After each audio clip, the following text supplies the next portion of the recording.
A Câmara começará a analisar o projeto de lei que tipifica como ato terrorista ações relacionadas ao crime organizado, milícias e uso da violência para controle de regiões urbanas e rurais.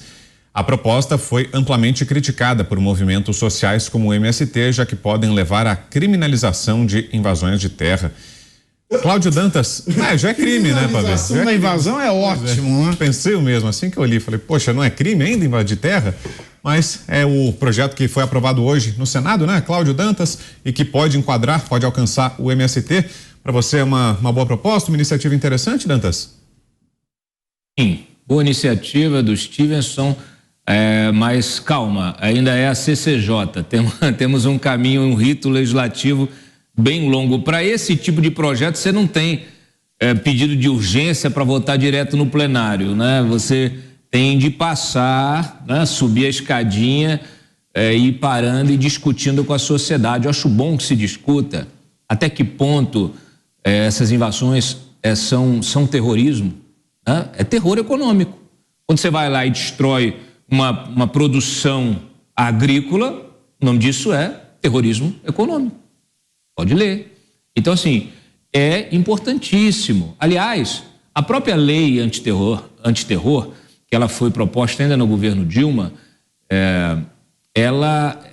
o que aconteceu foi um lobby do PT, dos seus satélites, para retirar qualquer tipo de enquadramento político, social da lei, justamente porque eles de cara eles entenderam que seriam enquadrados. Eles sabem o que eles fazem.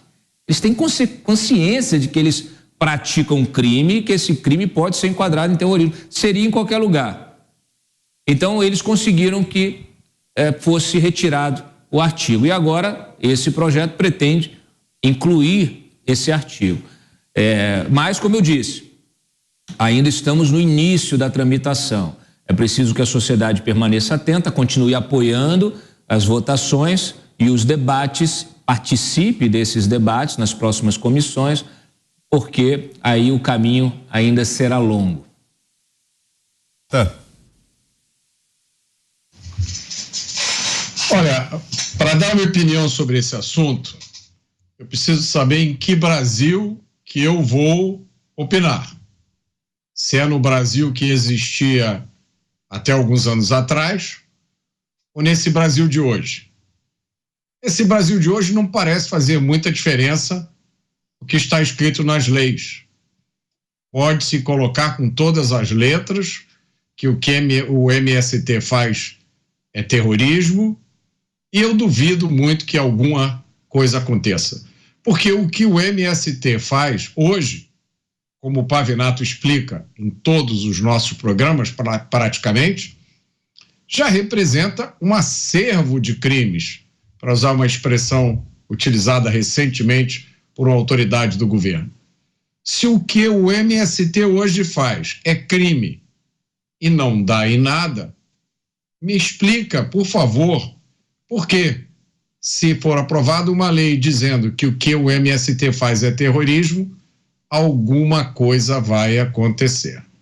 Agora, se eu estivesse falando no Brasil antigo, eu diria o seguinte: terrorismo é uma atividade gravíssima.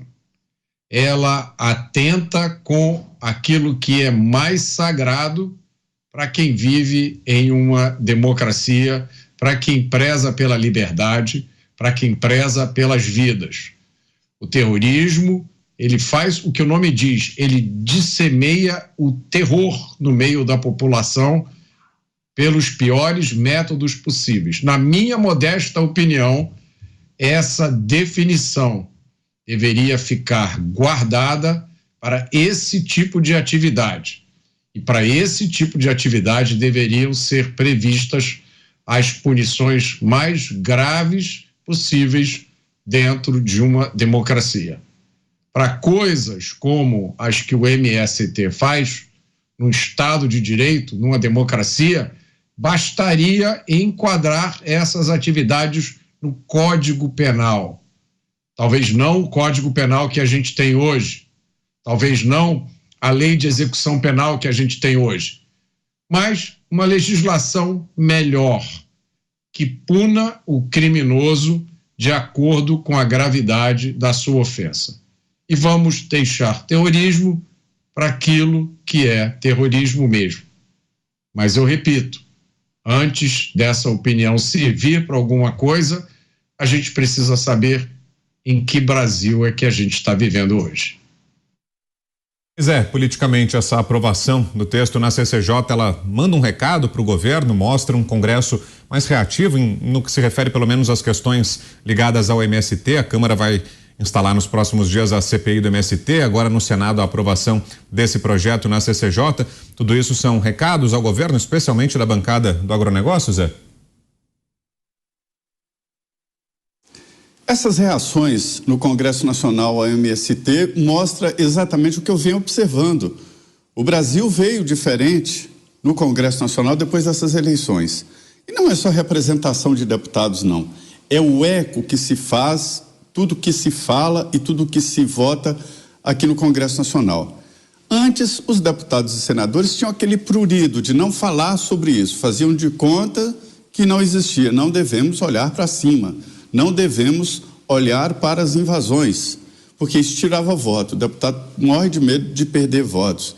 Então, as invasões se proliferavam pelo Brasil, e eu gosto de dizer que as invasões não são apenas das grandes fazendas, empresas, não. As médias e pequenas fazendas estão sujeitas a estas invasões do MST e principalmente a chantagem.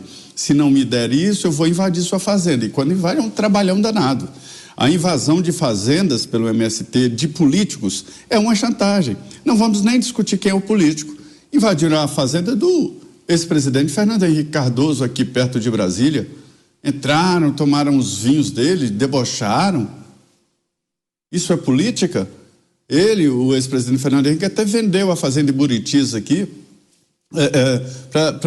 de desgosto. Fazenda bem cuidada e tudo. Eunice Oliveira teve fazenda invadida. A ex-ministra Cristina também teve fazenda invadida. Isso é invasão com o objetivo de ocupar terra, essas coisas? Não, isso é política. E agora há uma frente parlamentar contra as invasões. O tenente-coronel Zuco, responsável pela criação desta CPI, está formando essa frente e imagine, a meta é invasão zero. Fabinato. Quando eu vejo uma nova lei, né, votada, discutida, me vem aquele poema na cabeça. Para que serve ter um mapa se o fim está traçado? De que serve a terra vista se o barco está parado? Para que serve ter a chave se a porta está aberta? Para que servem as palavras se a casa está deserta? Se a gente não consegue culpabilizar o MST, o MTST, por crimes que estão no ordenamento brasileiro, no Código Penal, há 83 anos, não é um, não é dois, não é uma década, são 83 anos. É um código quase que centenário. E nós não conseguimos fazer valer uma lei que tem 100 anos. O que me garante que este trabalho para mudar a lei do terrorismo, que é de 2016, para enquadrar o MST, que não é enquadrável em nada, porque ele é um teflon nos estados da federação, que não são governados pela extrema-direita, como diz o Flávio Dino, ou seja, que são governados por gente decente, como Tarcísio de Freitas e o Romeu Zema. O que me faz acreditar que o dinheiro público não está sendo jogado fora num debate, que é luz, é gasto, é hora extra, é funcionário, é papel, é impressora. Enfim, é hora de trabalho jogada fora, porque nós temos leis quase que centenárias que nunca se aplicam ao MST e querem discutir uma lei. E a lei do terrorismo, ela já é esdrúxula, né? Esta lei é sancionada no governo de Dilma Rousseff. Ela fala que o terrorismo, né, um ou mais indivíduos que cometem atos com finalidade de provocar o terror social ou generalizado, expondo a perigo pessoa, patrimônio, a paz pública ou a incolumidade pública. Só que tem um detalhe, esse é o detalhe maldito da lei. Ele fala, são indivíduos que se reúnem para tocar o terror, colocando em perigo a pessoa ou o patrimônio, por razões de xenofobia, discriminação ou preconceito de raça, cor, etnia e religião. Eu vou lembrar aqui, tem um acórdão do STF, acho que nem o STF lembra desse acórdão, mas eu lembro, de 2003, do caso Elvanger. Um acórdão excepcional. Ele diz que quando a ciência diz que raça é uma só, é a raça humana, e que, para que a Constituição não tenha termos inúteis, raça passa a ser qualquer grupamento humano identificado por uma característica em comum, eu posso dizer, com base nesse acórdão do STF de 2003, que as invasões de sem terra que provocam terror generalizado e perigo ao patrimônio dos proprietários rurais, ela tem a finalidade discriminatória em razão do proprietário rural. Logo, já seria aplicável. Mas pensar nesse país é um luxo.